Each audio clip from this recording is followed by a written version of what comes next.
Bonjour et bienvenue sur TV Land. Je suis aujourd'hui à nouveau avec Alexis Liotier. Bonjour Alexis. Bonjour Nadine. Alors aujourd'hui, ce sont pour les férias soustonnaises. Pour ces férias, Alexis, quel en est le programme en gros? Cette année, pour l'édition 2014, nous avons voulu mettre en place des festivités qui s'appuyaient sur vraiment les bases de la festivité soustonnaise telle qu'on la conçoit depuis plusieurs années, à savoir nos spectacles taurins, notre journée pour les enfants, les 10 km et énormément d'animations musicales autour des spectacles de musique vivante. Le comité des fêtes doit être un petit peu surchargé, voire fatigué, parce que vous avez un centenaire à fêter. Effectivement, pendant le week-end du 14 juillet, nous avons eu 4 jours de manifestations très animées, très sympathiques. Les bénévoles ont laissé beaucoup d'énergie, mais ils sont de nouveau sur le pied de guerre pour se livrer totalement à l'organisation des festivités. Certaines communes de France ont commémoré un centenaire bien moins festif. C'était en fin de compte le centenaire de la guerre de 14-18. Chez nos voisins landais, ils ont décidé de commémorer la mobilisation générale. On regarde ensemble ? Avec plaisir. Samedi 2 août, 100 ans jour pour jour après la mobilisation générale de 1914, Biodos a rendu hommage aux combattants de la Grande Guerre et aux Biodossais partis au front. Après une première partie de la cérémonie classique, avec discours, dépôt de gerbes et minutes de silence, la population de Biodos a revécu ce moment historique. Comme en 14, le tocsin, synonyme de catastrophe, a retenti dans tout le village et monsieur le maire a procédé à l'appel des hommes de la commune afin d'être mobilisés. Iquette, Julien. Iquette, Philippe. Narbeil, Alexandre. On a souhaité donc sur l'appel du gouvernement français, sur leur sollicitation, se remémorer ce qu'a pu être cette journée de mobilisation le 2 août 1914.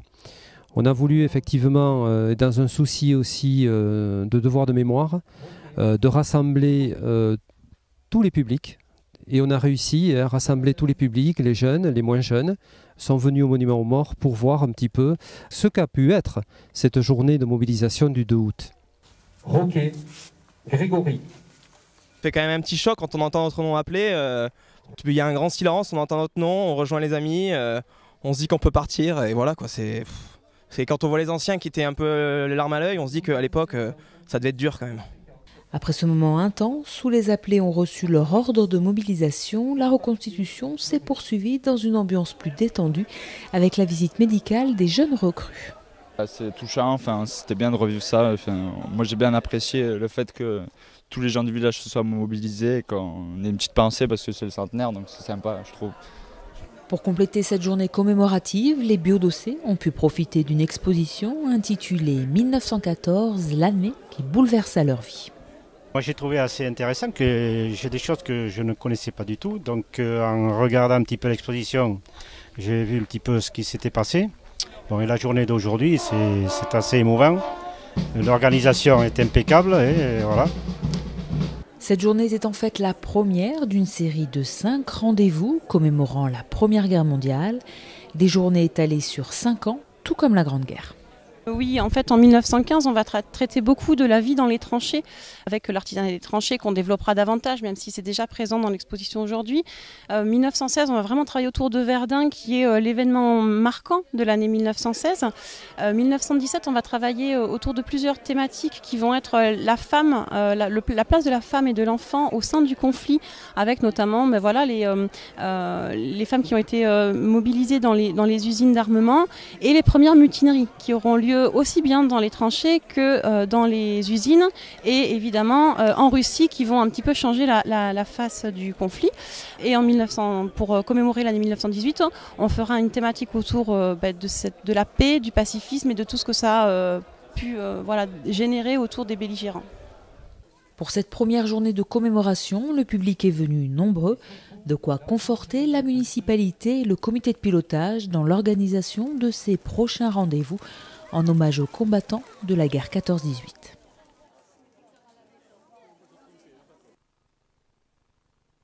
Souston est reconnu pour son côté festif, mais c'est aussi, Alexis, si je ne m'abuse, une ville qui a un label sportif. Effectivement, le label Aquitaine Sport pour tous, commune sportive, nous a été délivré il y a quelques années au niveau 5 étoiles, qui est le niveau maximum.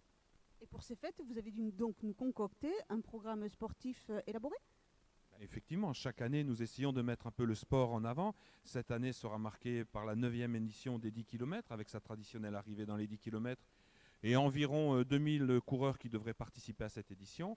Nous avons des compétitions qui sont autour de la trottinette, qui est un sport également, qui met à l'épreuve des jeunes enfants qui doivent parcourir plusieurs étapes, un peu à la façon du Tour de France, mais beaucoup moins violent. Nous avons également cette année remis au goût du jour le match de rugby, qui cette année nous permettra de voir les équipes de Biarritz et de Tarbes au stade Rémy-Goalard. Et ensuite, nous avons à la base nautique de Lorentz la régate des fêtes qui a lieu sur le samedi et le dimanche. Un programme sportif donc très complet pour le tennis. Un Souston organisé dernièrement son fameux tournoi d'été. Chaque année, fin juillet, le club de tennis de Souston organise son tournoi estival. Un tournoi ouvert à tous les joueurs de tennis. C'est un tournoi qui est ouvert à tout le monde, donc on a eu des étrangers aussi, on a eu des Allemands, on a eu des Hollandais et des Anglais cette année. Par contre, il faut être licencié à la Fédération française de tennis pour pouvoir participer au tournoi, mais après c'est ouvert à tout public, français, étrangers. Alors cette année, la compétition a réuni 441 joueurs. 223 qui étaient en team et le reste c'était des vacanciers et des habitués. Alors, le principe, il y a la compétition jeune qui a réuni les catégories 10 ans, 12 ans, 13, 14 et 15, 16, les catégories adultes et plus 35. On a débuté les phases finales hier puisque le temps était incertain. On a avancé quelques finales jeunes hier et ce matin on a la finale simple dame et simple homme. Chez les hommes c'est un 2-6 contre un 1-6. Alors après il faut être, c'est des classements fédéraux donc les initiés vont comprendre. C'est des très bons niveaux. Chez les hommes je pense que Maxime Lacroix devrait gagner. Voilà, je pense qu'il devrait prendre l'avantage. Mais bon, un match de tennis n'est jamais joué à l'avance, donc on ne peut pas savoir. Le club a été créé dans les années 70. Nous sommes 150 adhérents au club à Souston, dont 63 jeunes et le reste d'adultes. Voilà. Quoi vous dire de plus? Un club qui tourne bien. On a quand même des jeunes qui ne tournent pas trop mal. On a engagé 8 équipes de jeunes cette année. Une a été en finale, elle a perdu, mais ils se sont très bien débrouillés. On en a d'autres qui étaient en quart de finale et en demi-finale. Donc les jeunes ne tournent pas trop mal. Le tournoi s'est bien pensé dans l'ensemble. Je tiens quand même à remercier les clubs voisins de Saint-Jour, Tyros et Tos qui nous ont prêté les sables quand il n'y a plu. Le golf de Pinsol nous a prêté les cours les matins pour pouvoir absorber tous les matchs. Et donc voilà, grâce à eux, le tournoi s'est bien déroulé, sans accroc. Et on peut féliciter aussi tous les bénévoles qui ont participé pour pouvoir faire de ce tournoi une belle quinzaine. L'année prochaine, on sera là. Donc le tournoi, on gardera les mêmes dates aux alentours du 20 juillet jusqu'à début août. Nous avons vu le côté sportif de Souston, le côté festif de Souston. Qu'en est-il, Alex, du côté musical? Alors du côté musical, il existe une véritable tradition à Souston lors des fêtes de mettre en place des ensembles musicaux, des concerts et des animations. Et cette année, vous avez une nouveauté, me semble-t-il? Alors cette année, on a voulu mettre un peu à l'honneur ce qu'on appelle aujourd'hui les musiques vivantes, c'est-à-dire les concerts qui ont lieu soit en plein air, soit à l'intérieur, et qui sont organisés non pas sur des platines ou sur des camions podium, mais effectivement avec des musiciens qui sont présents et des chanteurs. Vous n'avez pas oublié les bandas, je suppose? Ben non, bien entendu qu'on ne les a pas oubliés. Pour vous donner une idée, cette année, nous allons retrouver le traditionnel concert des fêtes du lundi soir avec le chœur d'Albret. Le mardi sera le concert de l'harmonie municipale qui est toujours à la hauteur de l'événement. Et à partir de mercredi, nous avons sur place, pendant les fêtes, 7 bandas qui seront présentes, donc 2 de plus que les années précédentes. Et nous avons également organisé plusieurs concerts. Alors ces concerts auront lieu le samedi midi et le dimanche midi au TIAP. Nous aurons également un concert le samedi soir qui aura lieu, lui, à la place du théâtre. Nous avons également donc les 2 podiums pour faire danser les gens, mais là il ne s'agit pas de musique vivante mais d'animation musicale. Mais comme on a voulu mettre un point d'honneur à la musique traditionnelle, nous avons demandé à Yann Cosian de venir avec son groupe le vendredi soir pour organiser maintenant, je dirais, le traditionnel bal gascon, étant donné que c'est la 2e année qu'il participe à ces fêtes. Alors, le bal gascon est une tradition effectivement dans les Landes. Yann Cosian, qui est notre spécialiste local, on peut le dire. Oh, c'est le moins qu'on puisse dire à son sujet, il n'a pas que cette qualité-là d'ailleurs. Yann Cosian, donc le spécialiste local du bal gascon, était la semaine dernière à Cabreton pour nous expliquer ce qu'est une boue. Regardez. La Maison de l'oralité et du patrimoine de Cabreton organisait un bal gascon précédé d'une conférence où Yann Cosian nous parle de la cornemuse qui n'est pas d'origine écossaise. La cornemuse, c'est un instrument très ancien et c'est plutôt un instrument qui vient du bassin méditerranéen au départ. C'est vrai que les Écossais, bon, voilà, c'est dans la mémoire populaire, la cornemuse c'est écossais, c'est vrai, mais pas que. C'est-à-dire que les Écossais, c'est certainement le pays ou au moins la région dans lequel il y en a le plus. Voilà. Ça c'est certain. Mais par contre, les origines de la cornemuse, c'est plutôt, on va dire, l'Égypte, le Maroc. Et ensuite, il y a une diffusion, avec Jules César, il y a une diffusion vers l'Europe. Et c'est un instrument qui est principalement européen. Et il y a une centaine de cornemuses différentes de par l'Europe. On est dans une culture de l'oralité, une culture dans laquelle il y a très peu de traces d'écrits. Les seules premières traces d'écrits que l'on ait, c'est au 19e siècle, Félix Arnaudin qui nous dit, bon ben voilà, il y a une cornemuse dans les Landes, qui fait une photo, donc c'était en 1890. Toutes les cornemuses sont bâties sur le même modèle, c'est-à-dire qu'il y a une poche, un tuyau pour souffler dans la poche. Alors généralement on souffle avec la bouche, mais parfois il y a aussi un soufflet qui permet notamment de chanter. Et puis ensuite il y a la partie musicale. Et alors c'est sur cette partie musicale que se focalise toute la différence entre les instruments. Donc il va y avoir différents tuyaux. On voit très bien la cornemuse écossaise avec ces 3 tuyaux posés sur l'épaule. La cornemuse landaise, elle a cette spécificité d'avoir toutes les parties musicales sur la même pièce de bois. En fin de compte, il y a 2 tuyaux qui sont collés l'un contre l'autre, et un qui fait la mélodie et l'autre qui fait le rythme. Et ça, c'est très original, et il n'y a pas d'autre cornemuse en France qui ressemble à celle-là. C'est pour ça donc les ethnomusicologues, quand ils sont arrivés vers 1930 et puis après c'est confirmé vers les années 1960, ils se sont dit tiens ben voilà, il y a une cornemuse dans les Landes et ils l'ont appelée cornemuse landaise. Grâce aux journées Gascogne, où le patrimoine culturel est à l'honneur, de plus en plus de jeunes connaissent cet instrument. Il y a mon cousin qui en faisait depuis 14 ans, quelque chose du genre. Moi j'aime bien. J'aurais bien à faire.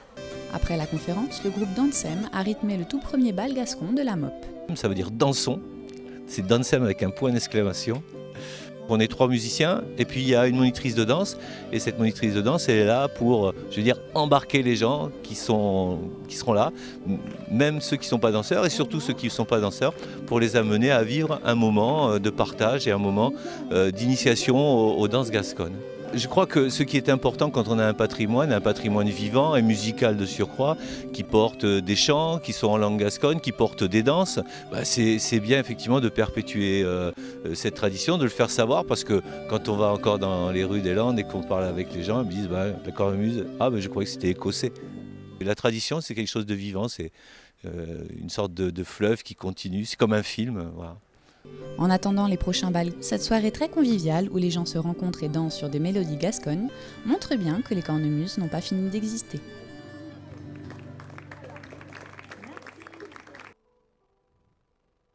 Le bal gascon, Alex, c'est quelque chose de très sympa. Alors rappelez-nous quand est-ce qu'on pourra aller danser aux fêtes de Souston. Alors nous vous attendons toutes et tous le samedi soir pour le bal gascon à la place du théâtre. On nous apprendra quelques pas de danse. Bien sûr, il y aura quelques danseurs, on ne va pas qualifier de professionnels, mais presque, qui seront là pour vous donner la cadence. Les danseurs aguerris seront là pour vous apprendre à danser le bal gascon. Souston est aussi une place taurine importante dans la région. Alors on va se quitter sans parler du programme taurin de ces fêtes. Oui, effectivement, comme on l'avait déjà mis en place lors du centenaire, nous avons de très beaux spectacles taurins qui sont mis en avant pendant les fêtes, ce qui est tout à fait normal parce qu'effectivement, nous avons fêté 100 ans d'arène, donc 100 ans au moins d'activité taurine à Souston. Une course landaise ? Bien entendu, une course landaise qui nous réservera plein de surprises, plein d'émotions et surtout plein de chaleur humaine, étant donné que nous avons notre ami Dominique Larrier qui sera une fois de plus présent lors de cette course landaise à Souston. Alors, Dominique Larrier, notre coursailleur local, sera dans les arènes de Souston. Ensuite, une noviada. Il y aura le dimanche à partir de 18 h une noviada piquée dans les arènes de Souston qui permettra de voir de jeunes novieros qui sont déjà venus à Souston, qui ont déjà fait leurs preuves à Souston, se mettre une fois de plus en avant parce que j'ai cru entendre dire ici et là qu'ils avaient certaines choses à finir et certaines preuves à montrer une fois de plus. Donc nous les attendons, non pas de pied ferme, mais le cœur grand ouvert. Ils auront mûri depuis l'année dernière, donc le spectacle sera sûrement garanti. Et ensuite, une corrida portugaise. Oui, tout à fait. C'est un spectacle qui ravit tous les amateurs de tauromachie et également nos amis touristes qui sont là en vacances. Donc c'est un spectacle que nous mettons en avant chaque année, étant donné qu'il permet de voir un spectacle taurin qui allie toute la technicité de la tauromachie, mais également le dressage des chevaux, qui est un spectacle très important, très impressionnant, plus toute l'ambiance musicale qui va avec, bien sûr. Alexis, mercredi, on se retrouve pour le direct de TV Land. Effectivement, nous n'avons pas à Souston que les caméras de vidéoprotection qui sont branchées, étant donné que les vôtres le seront aussi pour transmettre en direct, il me semble. Alors effectivement, mercredi soir, vous aurez la chance de voir toute la cérémonie d'ouverture des férias de Souston dans les arènes de Souston, avec en plus la fabuleuse arrivée des 10 km. Donc je vous donne rendez-vous mercredi soir pour Souston, les férias de Souston. Les férias sont ouvertes. Voilà, en attendant, je vous souhaite de passer une excellente soirée.